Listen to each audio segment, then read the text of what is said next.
Good morning, everyone. Sorry, it's the first time I use a microphone, so it might be a little bit dodgy as I go on. I would like, first of all, to thank the NAFD and John Levitt for inviting us to this conference. We are absolutely delighted to be here today and to be able to meet so many of you. May I start with some introductions? I'm Stephanie Canet. I'm a director in the Markets Division of the Competition Markets Authority, and I lead the team of staff who advise our decision makers. So basically what we do is we run the inquiry for them, we gather evidence, we carry out the analysis, and then we present that to our decision makers so they can make the decision. I've brought with me two of my colleagues, Chris Warner, who is a legal director, so he will be able to answer any questions on process and legal matters, and Stella Deakin, who is leading the work on costs and profitability. So if you have any question on this type of work, or if you'd like to ask about the questionnaire that some of you may have received, she will be the person to answer these questions. So I'm sure that you are all aware already of the work that we are doing. And this work does matter. It matters to you. It matters to consumers. So it's very, very important that we reach out to funeral directors directly. So it's great to be here today, and I hope that many of you will be able to join us on the NAFD stand after this presentation to have a chat and to ask any more questions that you may have. So the purpose of our visit today is quite simple. It's to explain what we are doing, how the process works, and how you can best feed into this process. We realize that for people who are not familiar with what we do, that can be very confusing. So we'll explain today how this works so you can actually come and talk to us in the most effective way. So can I give you a little bit of context about the CMA? The CMA has many tools at its disposal, some of which, most of which, in fact, are focusing on the activities of specific firms. In contrast, the Enterprise Act enables the CMA to look at overall markets and how they function. It's very important to understand that a market investigation is not an investigation into whether anybody has done anything wrong. What you're trying to understand is how the market overall functions. So in carrying out its markets work, the CMA's primary duty is to promote competition for the benefit of consumers. However, it is very well recognized that this can also benefit the people who operate in the market, and is also beneficial to the economy more broadly. So this is quite important because people can be a little bit confused about what it is that we're trying to do. Oh, this is not working. Is it working? It is? Okay, sorry. People can be a little bit confused about what is the purpose of what we're doing because we have so many tools at our disposal. So remember, this is about the markets, not individual companies.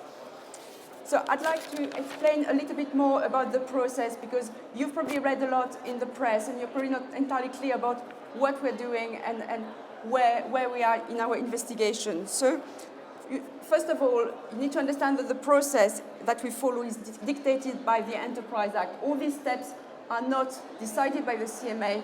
The Enterprise Act tells us what we have to do and in what order.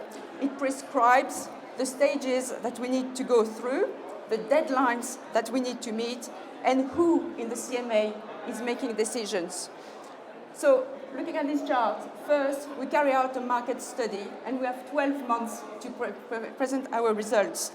At this point, the market investigation may start, and that has a statutory deadline of up to 18 months and can be extended by 6 months under special circumstances. At the end of a market investigation, if relevant, there may be a period of 6 months to implement remedies. And again, that can go longer because there can be sometimes some transition period for the measures that are being implemented to be carried through by the company. So you can see that there are actually quite a few stages in the process. It's not as straightforward as most of the process you are probably familiar with. So in terms of the decision makers, it is the CMA board who decides to launch a market study, and having examined the evidence that is gathered during that period, it is also the CMA board, who decides whether to make a market investigation and who is going to launch the market investigation. At that stage, an inquiry group will be appointed, and that group is responsible for carrying out the market investigation, which in effect is a more in-depth review of the market. So in this particular case, the CMA board launched a market study into funerals on the 1st of June of last year, and you're probably all aware of that, and made the market investigation reference on the 28th of March. We are therefore at the very beginning of the second phase of this process, and we have a statutory deadline of the 27th of September 2020. So where we are here is going to be for the inquiry group to decide whether remedies are necessary, and the implementation process would start at that point, i.e. not before September 2020. So the important thing to remember is that we're in the second phase and it's the very beginning of it. So I'd like to pause a little bit on the decision-making process, because I think a lot of you have read a lot in the press and you might actually be a little bit confused as to where we are at in terms of decisions. So, and I can see that what I've just described is probably a little bit puzzling for some of you. It is important to understand that a market investigation that we're embarking upon is quite distinct from the market study. And that's because we have completely different decision makers who are setting the direction of the market investigation and are independent from the CMA board. So we refer to our decision makers as the group, and they come with an open mind and absolutely no prejudgment as to what should be the outcome of the market investigation. If you like, they are a fresh pair of eyes. So you may have read their name. Our group is made of 4 people: Martin Coleman, who is the chair, Richard Feasey, Sheila McClellan, and Karthik Subramania. So I'm going to emphasize again that we are at a very early stage in the process and that the group has not reached any view on the functioning of the market. What we're going to do now is build upon the work that we've been carrying out for the past year, and we will spend the next month gathering a lot more evidence and carrying out a lot of analysis. The group will reach decisions much later in the process based on the totality of the evidence we have gathered, analyzed, and weighed up. So there is a lot of time for you to feed into this process, and it's very important that you do so. So I'd like now to explain to you when and how would be the best way to contribute if you are interested in taking part in this market investigation. So the timetable that you see here is very much prescribed by the CMA. All the market investigation will go through similar phases. And this timetable, as it's structured, enables us to gather evidence, carry out analysis, and more importantly, consult extensively throughout the process. There are several points in that process where you can actually give your views. We will ask different questions as we go along, but you will be able to contribute. So the key periods of active engagement with you and others will be in the next 2 to 3 months, in June, July, and August. We will be carrying out some site visit, hearing. We'll be gathering a lot of evidence from as many people as we can. So please do try to get in touch, because that's a very, very important phase in our process.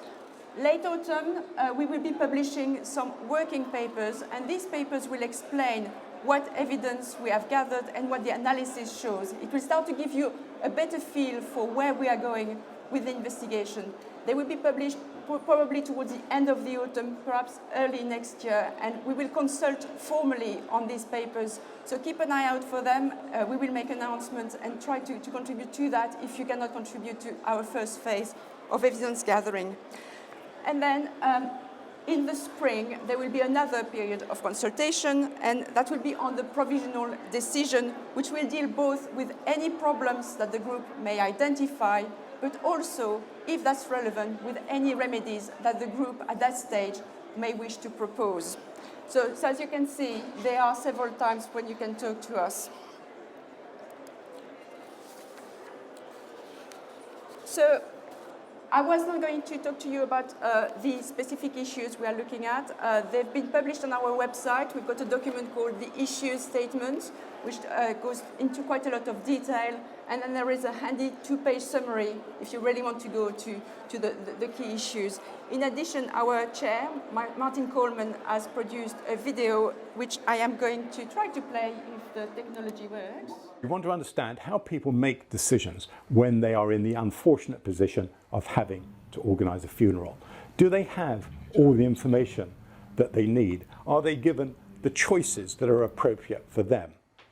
We all want to understand how funeral directors go about their business in terms of setting prices, organising their services, ensuring that service standards are appropriate. Organising a funeral is a particularly tough time. It's not like any other purchase. It's very important that when people are going through this unfortunate experience, they can be sure that the services they are offered are appropriate, that they have choices that are right for them, that the prices they're being charged are fair, and that the service quality is what they would expect. We want to hear from people who supply these services, funeral directors, not just the large organisations, but also smaller independent funeral directors. And it's really important that we hear from people who have used these services, whether we hear through consumer groups, charities, faith and community organisations. They all have a voice in this inquiry.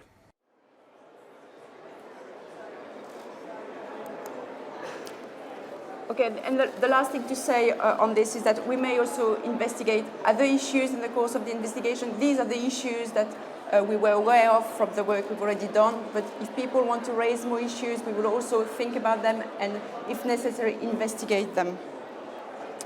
I'd like to say a brief word about remedies, because I think that's probably what's caused most confusion for people. It will be for the inquiry group to specify which, if any, remedies may be necessary following detailed analysis in the market investigation. So, and you have to understand that remedies will only be implemented if the group finds that there are competition problems in the market.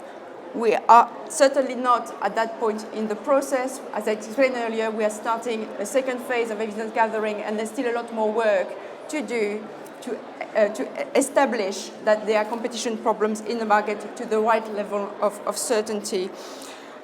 So the reason why we've talked about remedies at this early stage is because of the timescales of the inquiry. As I said earlier, we consult people extensively, and remedies, if there are some that are required in this market, are likely to be quite complex and to impact on a lot of people. So we are very keen to start hearing from people on the types of remedy which we think, based on what we know about the market, might be appropriate. But I've got to emphasize this might be appropriate. We don't know necessarily at this stage what this is going to be. So to help these discussions, we've identified 4 possible types of remedies: measures to improve transparency and customer decision making. And we've heard a lot from the industry about transparency issues in the sector, so we know you have got a lot to say about that to us, so please do come to us and talk to us about transparency issue.